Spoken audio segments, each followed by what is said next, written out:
Good morning बच्चों, आपका शांति कुंज online classes में स्वागत है। बच्चों, आज आपका नेक्स्ट चैप्टर प्रारंभिक आकारों को समझना यानी अंडरस्टैंडिंग ऑफ एलिमेंट्री शेप्स शुरू करेंगे। हमारा पहला एक्सरसाइज है 10.1। इसमें पहला क्वेश्चन देखते हैं। विभाजक की सहायता से निम्नलिखित रेखाखंडों की तुलना कीजिए और रिक्त स्थानों की पूर्ति कीजिए। आपको ये दे रखे हैं फिगर्स और यहाँ पर उनको आपको बताना है कि ये बराबर हैं, ज़्यादा हैं, छोटे हैं, कैसा है। ठीक है, तो यहाँ देखिए ए बी और डी सी। बच्चों, विभाजक यानी कि डिवाइडर, आपको इसकी हेल्प से क्वेश्चन नंबर 1 को सॉल्व करना है। विभाजक की हेल्प से हमें इन दो रेखाओं को कंपेयर करना है। तो हमें बताना है कि कौन सी रेखा बड़ी है और छोटी है। तो इसको जब हमने विभाजक की हेल्प से किया तो हमें क्या पता चला, ए बी जो है बड़ा है और डी सी छोटा है। तो हमने उस हिसाब से इसको कंपेयर किया। सेकंड देखिए, एल एम और आर एस, इन दोनों में कौन सी बड़ी रेखा है, आर एस। और तीसरी टी पी और एक्स वाई, इनको किया तो ये दोनों बराबर आए। तो इस तरह से ये क्वेश्चन नंबर 1 सॉल्व करना था। अब क्वेश्चन नंबर 2 देखिए। विभाजक की सहायता से रेखाखंडों की तुलना कीजिए और रिक्त स्थानों की पूर्ति कीजिए।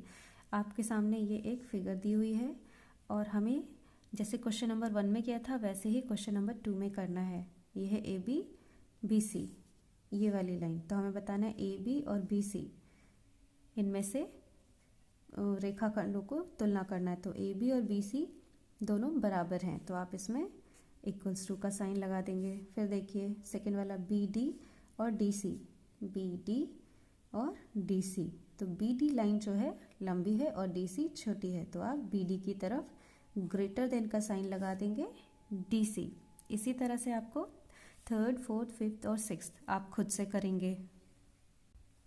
अब देखते हैं क्वेश्चन नंबर 3। पैमाने की सहायता से निम्नलिखित रेखाखंडों की लंबाई ज्ञात कीजिए। यानी कि आपको इसके लिए एक स्केल चाहिए।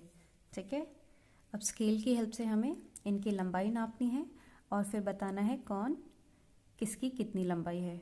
चलिए यहाँ पे देखते हैं। ये लीजिए स्केल और यहाँ से आप करिए इसे ए बी, ये है 3.5 सेंटीमीटर। ठीक है, उसी तरह से आप सी डी को भी करेंगे।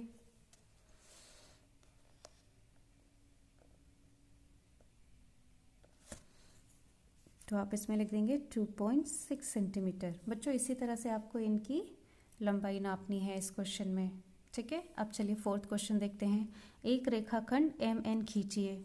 बिंदुओं एम और एन के मध्य में एक बिंदु पी लीजिए।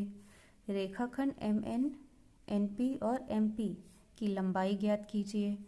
क्या M N M P plus N P के बराबर है? तो इसके लिए चलिए पहले हम क्वेश्चन सॉल्व करते हैं। क्वेश्चन नंबर 4 हम लिख रहे हैं बच्चे। यहाँ पर देखो रेखाखंड एम एन, हम इसको इस लाइन को ड्रॉ करते हैं।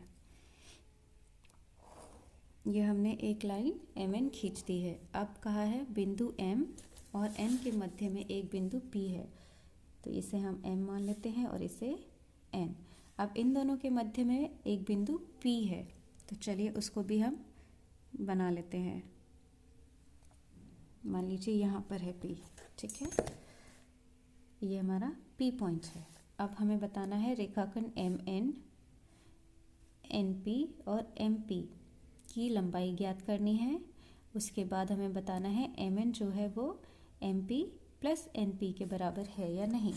तो इसकी लंबाई है बच्चे 6।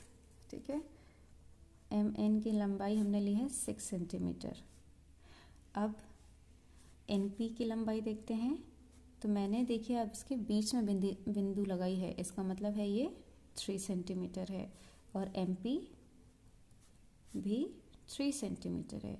अब फाइनली हमसे पूछा गया है कि M N is equals to M P plus N P.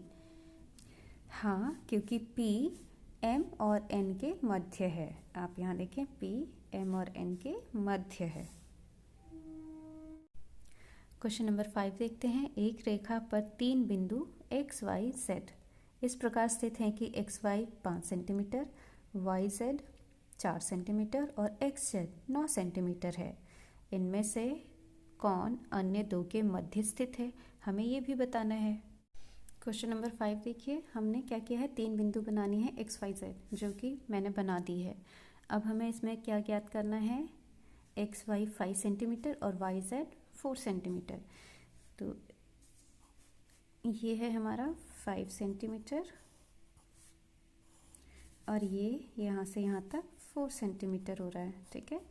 X Y 5 centimetre, Y Z 4 centimetre और ये टोटल एक्स जेड कितना है, 9 सेंटीमीटर।